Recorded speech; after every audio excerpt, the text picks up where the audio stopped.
Today, we've got an interesting one. I'm going to be showing you how to play the new and improved Clash. Now, if you do learn a thing or two in this video, please like and subscribe. Go follow my Twitch, Twitter and TikTok all in the description of this video. Without further ado, let's jump into it. Now, first off, you may be wondering to yourself, why would I trust you, Mr. New2? Why would I care how to play Clash from you? Now, I'm not gonna lie, you don't really have a reason. I just like to play a lot of shields, so I thought I might be qualified. But before we go into any text at all, I need to tell you the basics of the new Clash. First up, the newest change, you can sprint, you can crouch, you cannot lean like other shields if you're on M&K, but you can sprint and crouch, which is nice, don't get me wrong. Now, the other interesting change is that now you can do the free look, which personally I don't really find that useful, but what that also means is now to activate your electricity, it is B or the switch to bounce mode on like the Grim Launcher or whatever, and also with Clash's zaps, they no longer do any damage at all, they only slow, which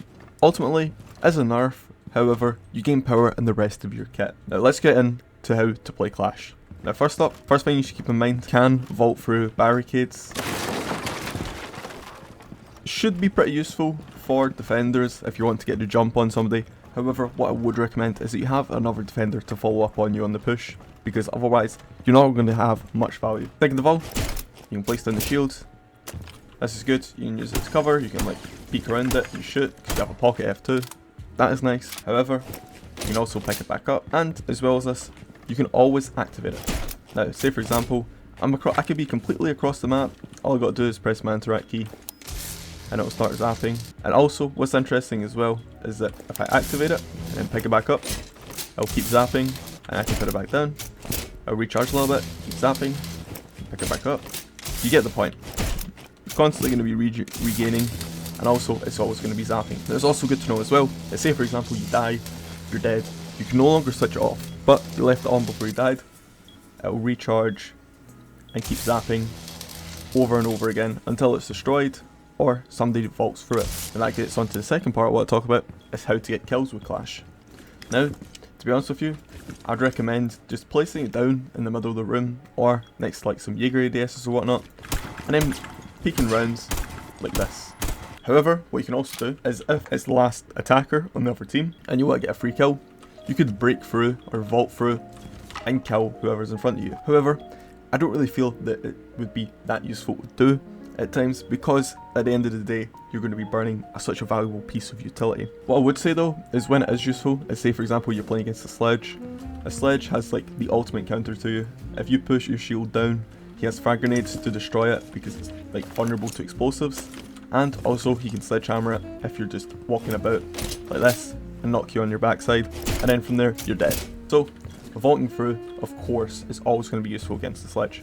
Now next, we should probably talk about the weapons and signature gadgets you should bring on Clash. And me personally, I would say the SMG is probably the best. Kali's SMG. Ultimately, it's only fully auto primary, and it's not like old Clash where the super shorty is actually pretty useful, setting up sight and whatnot, because at the end of the day, you still had that killing potential in order to get close with the damage dealing on your CCE shield. But unfortunately, with the rework, you don't have that anymore, so the super shorty isn't that good of a pick on Clash anymore. You can also go for the pistol, but again, why would you go for the pistol when you can get a pocket F2? Up to you though. Secondary gadgets, run impact grenades. It's good because, say for example, the shield is in your way, you can pull out your impact grenades and just impact the shield and get rid of it. You know, can lead to some surprising kills, hopefully, but also that as well, you know, your whole thing as Clash still at a core is countering shields, so impacts also help counter shields, so why not just bring them? Now another counter you do have to be wary of as Clash is actually Brava, because Brava can hack the back of it, and I'm pretty sure it's kind of like an oath shield where if the glass gets destroyed you can't pick up the shield anymore, and it's a similar case with CCE where if it gets Brava hacked you can't pick up the shield anymore. So do always shoot Brava drones, because if you don't, no more shield. And finally, the last tip I'll give you before we get into some like gameplay examples is you can actually pick up the shield to block explosives. Now what this means is, for example, with, you know, claymores or frag grenades, if they're coming your way or you're about to vault through some, pick up your shield and use your shield to block the explosion, because yeah, you'll still take damage, of course, however you'll take significantly less and you'll keep your shield alive. So if you're able to, if you hear an attacker pull out a frag grenade, try to pick up shields as fast as possible and then block the frag grenades. But if it's already coming your way or it's already landed, just put that shit, just let it die, because at the end of the day, you're not going to have enough time to pick up the shield again, and you'll end up dying with the shield, which ultimately, although this piece of utility, the CCE shield, is super powerful and super effective at getting kills, even when you're dead, ultimately your life is better than, you know, the shield, because at the end of the day, you need at least one defender to be alive to win the round, not one CCE shield. But that being said, we'll jump into some gameplay examples, and hopefully you can learn a thing or two. The first tip I will give you though, in the prep phase, put down your shield immediately, so you can speed up your rotates on the reinforcement, impacting and whatnot around the site. This is just down to the fact that you move slower when you have the shield on your back, so just get that shit off your back. Makes life so much easier. And then once the round begins, just pick it back up. It's that simple. Start sprinting about. Now ultimately, when you're playing Clash, the first thing that should go through your head is where is the first bit of traffic that the attacker is going to go into.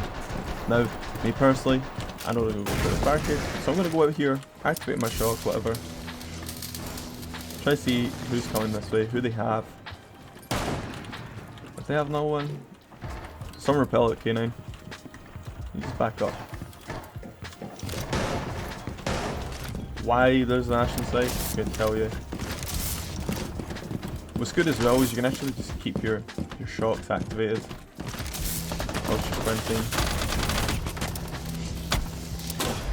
I'm getting kicked here.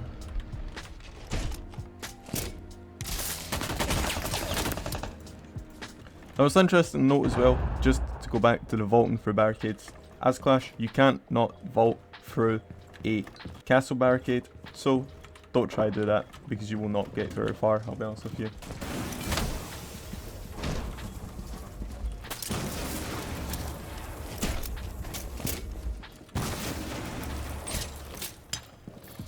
Bait out frag grenades.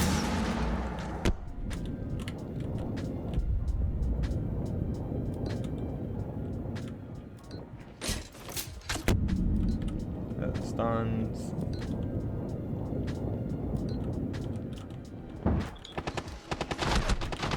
I'm getting lit up by my teammate. About right.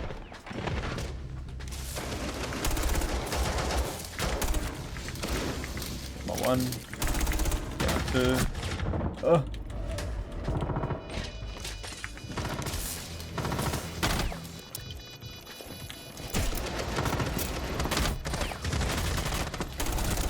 No. Now, although we lost our round there, unfortunately, I hope you did manage to see that vaulting through the barricade, or sorry, vaulting through the shield is always useful to do in those certain scenarios. I knew I wasn't having to use the shield later in that round because it would have been me in a 1v1 and I probably wouldn't be able to get much value because I would have had died there, because I can't swing right, but I can swing left or just go straight for the shield, and Ace isn't going to expect me to go right through my shield. So went through right the shield. So, went right through the shield, got the kill. Unfortunately, I died to Zofia, who was behind me. I promise I'm not this bad at the game usually. Like, I don't, oh my god, bad aim. But I don't usually make videos of me playing the game. But, not gonna lie, I'm gonna be spamming videos because, yeah, I broke my monitor. You know, daddy needs his money. And he paid. Someone needs to, hey. Someone's gonna pay for that new monitor. That'll be you guys. So like and subscribe. Give me those watch hours. Watch the land. Love you. This round, I'm gonna try to show you though how to do the claymore tricking, as I'm calling it. Or the claymore there. It's on the right side. I can place down my shield now. You can see that guy in the back there.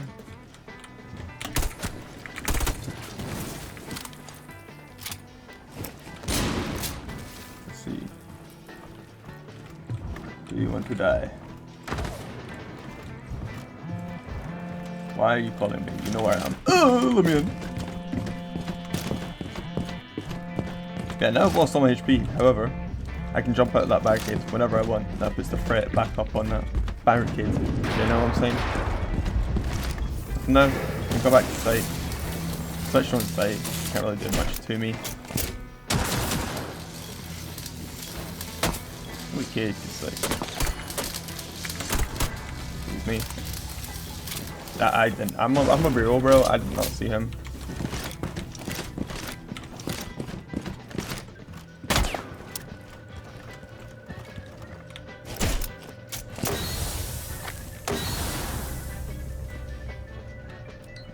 Now what I can do now is like, I know where Maverick is, so activate my tasers. He's not in sight. Yeah, he's still pussyfooting about.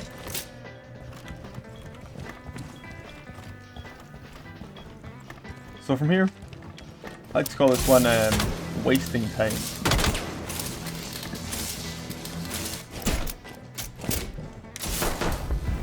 There you go. Waste time efficiently, set up a free kill for your teammate, and eventually they'll hopefully swing. With Clash, what I recommend you do, think about when playing her, is that you are the ultimate support shield. Like, you know how with Monty he kind of like supports and like gaining map control, whatever. Blitz kind of does the aggressive stuff, and so does Blackbeard. But Clash, you're just ultimately like supporting your team in order to get kills, and also you can kill yourself. But genuinely with Clash, prioritize your shield being alive until it gets to the point where you can't keep it alive anymore. At that point, you just gotta let it go. But you'll realize when to let it go for like trial and error. But to be honest with you, if I had to guess like how good she's going to be when she comes to the live build, I generally think that she could be like an S, no, not an, like an A tier operator. She needs like a lot to be good to go, like she needs a lot to go right in her favour to be a good operator. Like for example, she needs to have teammates that know how to play around her, so you know, do learn how to play around the Clash. But you also need a Clash that actually knows how to play Clash, because if you have a kill hungry Clash, like yeah cool, you're gonna get a couple kills, but ultimately are you going to win the round? Absolutely not. So Clash is key to learn how to position as her, and just learning what does work and what doesn't. Don't think of the shield like a deployable shield. Like this is this shield right here that I've just placed on top of the piano. That's pointless.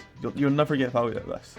Okay, yeah, you can still shock people and get value, but unfortunately, the reason why it wouldn't be good is due to the fact that with normal shields, you can of course peek over the top and shoot through the head holes here. But with Clash you can't do that. But at the end of the day, with Clash 2.0, ultimately all you want to be able to do is just play your shield. Learn when to give up your shield, learn when to get aggressive with your shield, learn when to sprint, learn what positions are good. What positions would be good is ones that are going to get high traffic from attackers, and just be wary of flanks, because your main weakness is not only grenades, stun grenades, but your back is completely exposed when you're playing Clash. So do make sure you have teammates to follow through. Make sure you don't get back shots from the attackers. If you did enjoy this video, please do like and subscribe, and if you learned something, let me know, because ultimately I think that Clash is going to be a solid operator for anyone to pick up, because she seems pretty powerful in her current state, and I hope this video did show you that she is going to be a menace when she comes to the game with the launch of SiegeX. But it's enough yapping from me. I love you guys, I'll leave you, and thank you for watching to the end. Goodbye. Mwah.